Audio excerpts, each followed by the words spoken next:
and more. Sean Cody joined now by the head coach of USC football, Clay Helton, as he gets set for a big-time game against the soon-to-be champs in the Pac-12 North, the Oregon Ducks, and USC right now sitting atop the Pac-12 South. So maybe a championship preview. But I want to look back first at that Colorado win, Coach. A fun game, a wild Pac-12 after dark Friday night kind of game. And, going in, you said something that just sort of caught my ear. You described Graham Harrell's game plan as fun. I don't know if I'd ever heard you say that before. You said, he's kind of have a fun game plan. Were you referring to, now looking back, were you referring to sort of his usage of, hey, we're down in running backs, so we're not necessarily going to use one a lot, and when we do, at least early, it was Amon-Ra, and it breaks for a cool play. It did seem a pretty inventive way to get around the lack of depth at tailback. Yeah, we were trying to search to be able to, get our best skilled players the ball, and the availability of using five wides in that game early. We caught our eye, especially versus our four down front, and thought we could get some good matchups out of it. And just very, very fortunate, because I think one of the better receivers in the country with the ball in his hands after the catch is Amon-Ra. And so looked like a running back. Yeah, he does. And so he the availability to gain 50 yards on 3 carries and a touchdown, it was huge because you're walking out there with a true freshman that's going to his load just went from minimal to a large role, and it was perfect. It allowed Keenan to get 16 touches on the night, really get a feel for the game, be able to put 80 yards up plus a touchdown receiving. I thought it was a perfect setup, for a young back trying to edge his way in, and Keenan did great. Ball security was phenomenal, and we made a lot of hay out of that 5 wides package. I thought Keenan came out the gate fast. Obviously, you got 3 plays and you scored a touchdown, and then a little shaky in the pocket. The interception and things kind of. But he comes back into his zone. What were the offensive adjustments? Going back and watching the game, you see a lot of 5 wide early and 11 personnel, and then kind of second half 10 personnel. What were those kind of adjustments you guys made on offense to get it clicking? Yeah, what, I'm getting very fortunate. When you say quarterback has an off night and he's 68.1% and throws for 400 yards and 4 touchdowns. He's really progressing as a quarterback. When you look over the last 3 games, 8 touchdowns to 1 interception. He's right at 70% plus completion ratio right now. And you know what? What I love about him is when a mistake is made, there's no fluster. Just the poise shines through. He actually went to the right spot. He had a great one-on-one matchup with Tyler and just threw a bad ball, threw a ball inside. And he comes right back and says, you know what, Coach, I got it, don't worry.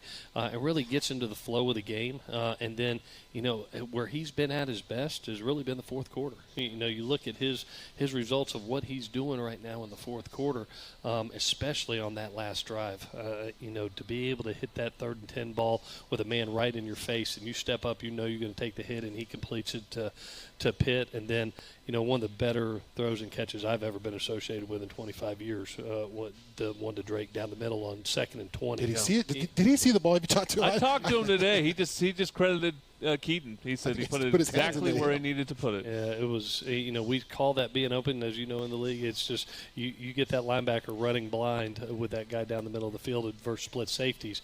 Yeah. That's open for a quarterback, but for him to rip it in on time, and he had a window of about, maybe 10 to 12 inches to be able to put it there where he could get it, and it worked perfect. What do you think the turning point of the game was? It was a game where you played, a lot of it from behind. What do you think flipped it? Yeah, really I thought 2 things, and they both happened, starting in about the middle of the second quarter. We started keeping Steven Montez in the pocket rather than him breaking contain. And then the 3rd down efficiency, started to pick up. They were 4 of 7 in the first half, and they were building on those drives. They had a lot of plays. We were being explosive. Anytime that you average 7.4 yards a play in a game, that's huge. But they were making some first downs on 3rd downs. The 3rd down efficiency of 4 out of 7. But then as you went to the second half, they go 1 of 7. The play count goes down. All of a sudden, we're leading the time ratio 16 minutes to 14 minutes, and our play count goes up. So I thought really, taking advantage of those last five series with no score and getting out on 3rd downs was just huge. Where do you stand on time of possession as a stat? You know, I feel like there's a lot of coaches, once this sort of up-tempo has become the norm in college football, a lot of them just don't care. I remember, I don't think Chip Kelly cared about, time of possession. How do you feel about that stat? Well, the number one stat in ball is points. To be able to have more points than the opponent. That's I think we can all agree on that one. That's a really good stat. But the next one is, to me, is making sure that if you do have a low time of possession, your explosive plays better be up. And we had 14 explosive plays out of the 70 plays that we had, and averaged 7.4 a play, per play, which is huge. If you're ever 6.5 or more, you're top 10 in the country if you can keep that consistently.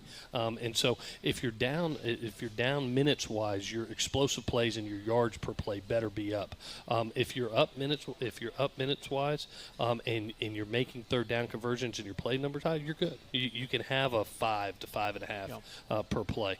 But if your minutes are down, you want to make sure your explosives are up. Coach, that last drive was something to watch. You had a kind of almost an interception there. Pitt has that big play, that sack fumble. I mean, what was going on in your head as that last drive is kind of unfolding, and then you obviously finish with Pitt taking it to the house. How was that last drive for you? Because I know I was losing it in the box. I was trying hard not to be a fan and just focus on the moment, and I mean, great plays were going on everywhere. You know what? The ball bounced right. Yep. It bounced right for us two times. One down in the red zone, and one down, when Keenan gets hit, he loses that ball, and Keenan is able to get on it. And that's football. Sometimes the ball bounces right for you, and then you're looking at that last drive, and you look at the special plays that were made in that drive. It was like a roller coaster. I mean, it was just, and then the last one, he hits Drake down the middle of the field. We call the exact same play, and to be able to get off Drake that time because Mike Becker played a little bit better, come to his next progression, which was Pitt. And as soon as he caught it and took about 5 steps, I was like, whoa, all right, this could go. Yeah. And it was one-on-one with the safety left, and, that's a hard tackle when you're trying to tackle that big horse. And he did a great job getting in the end zone. Looking at the defensive side of the ball, we talked so much this year about this young secondary and when would they be tested. And, it's interesting. Colorado doesn't stand out in the sense that, they're not a top 25 team or anything. Mm-hmm. But watching that game pretty quickly, it occurred to me, and we talked about it on the broadcast, I think that might be the best receiving core that they faced all season, and they certainly were the most aggressive at challenging you on the outside. Now, it comes in a day when you play without Chris Steele, and Isaac Taylor-Stewart was battling a flu bug, so you were nowhere near full strength there. But what did you think of the matchup against the Colorado receivers, obviously, led by Laviska Shenault, who is an NFL player? Yeah, I was a little nervous walking in the game because when you looked at the difference between the Colorado team that was playing at home compared to being on the road, it was a 35-point team at home. They were averaging and really putting up a lot of yards and really didn't have a healthy Laviska yet. And the worst thing that you got one. Congrats. I know, yeah. It really, all of a sudden, we were having conversations with the wideout coach. He goes, man, Laviska's finally healthy. And I'm like, God, he looked healthy to me. Yeah, so, and great for him. He's one of the best wideouts in the country, and he showed why. The one thing that I was proud of the kids, I was nervous going into the game because of how many deep balls they had thrown and how many times they had completed the deep ball that really kept them in games and won the Nebraska game for them. Yep. Had them right there with Arizona and be able to pull out that. So it was one of those things where you needed to shut them down, and Greg Johnson makes a huge play on a deep ball. ITS makes a huge play on a deep ball. OG makes 2 huge plays on deep balls. Yeah, I really think if they could complete just one of them, it might have been a different game. Coach, Jordan asked me earlier what were kind of the adjustments on defense, and to me it looked like we kind of stopped pressuring so much. Maybe it took off the blitz a little bit and kind of played some man on the outsides. But what were the adjustments from Clancy, and what did he do for those last 5 drives that really mixed them up? Well, I think one thing that ended up happening, we had been playing some off coverage because of the deep balls, and they had hit us on some slants, on some easy hitches and stop routes to be able to make the first downs. And so we decided, let's go ahead and press them up, and let's let our kids get physical at the line of scrimmage. to try to take that away. Let's see if we can hold up with the deep ball. And the kids did. They got physical. They did a great job in that second half of sitting on the sticks on third down. Even the last drive, you saw Greg Johnson. He diagnosed. He knew exactly what the play was going to be. He jumped inside of the receiver knowing that slant was coming, and he's sitting right at the stick. So I thought some really smart play by our kids. I thought it was a good adjustment by Greg to go say, you know what, we've been playing off. We've been trying to stop the deep ball. Hey, let's go ahead and press these guys up on the line of scrimmage, make it hard on them, and you guys ride in the hip, and let's see if they can complete one. And they go 0 for 4 on the deep ball in the second half, and I thought that was huge, a huge adjustment for us. Well, it's going to be a fun chess match on Saturday night, 5 o'clock kick at the Coliseum. USC and the top 10 Oregon team come to town, usctrojans.com/tickets to get you in the house. We'll talk to Clay Helton about it next on Trojans Live. And, we talked about this early on in the season, is that you said you take a look at Washington State tape to see how Washington State is defended because you have some similar offensive concepts. Well, Oregon just played Washington State, so how instructive is that film that you got to watch? Maybe you watched the game live on Saturday night. Yeah, I did. Stayed up did. past your bedtime. Yeah, I did actually watch the game live on Saturday night and watched it in the office on Sunday. So it is a good game to watch. It's probably the team that's had the most success, really. Yeah, they've done well. When you look at that defense that Oregon was only giving up, I think, 11.9 points up until that game. So I thought Washington State did a great job of spreading them out. The quarterback did a remarkable job of finding the one-on-one opportunities, and they were really hooking up. I think Oregon's got a really talented defensive back group, show you multiple coverages, make it hard for you. Got to get some dynamic pass rushers, and have played good ball. And, I thought Washington State was hitting on all cylinders that night. Coach, when you see an Oregon offense and you see what Mario Cristobal is trying to do with that offense, I think Oregon football, he's totally changing that. It looks like their identity is big, physical, trying to beat you in the run game. What do you see when you watch their film, and what do you see from Justin Herbert? Well, anytime you play Oregon, you always know they're going to have a really good quarterback over my 10 years here. Yeah. And Justin is one of the best in the country. They've always had fast, skilled players. But that dynamic of the offensive line, you got an offensive line coach as a head coach. He's brought in some quality linemen. That's changed over the last time that we've played them. I think that group's playing at a high level.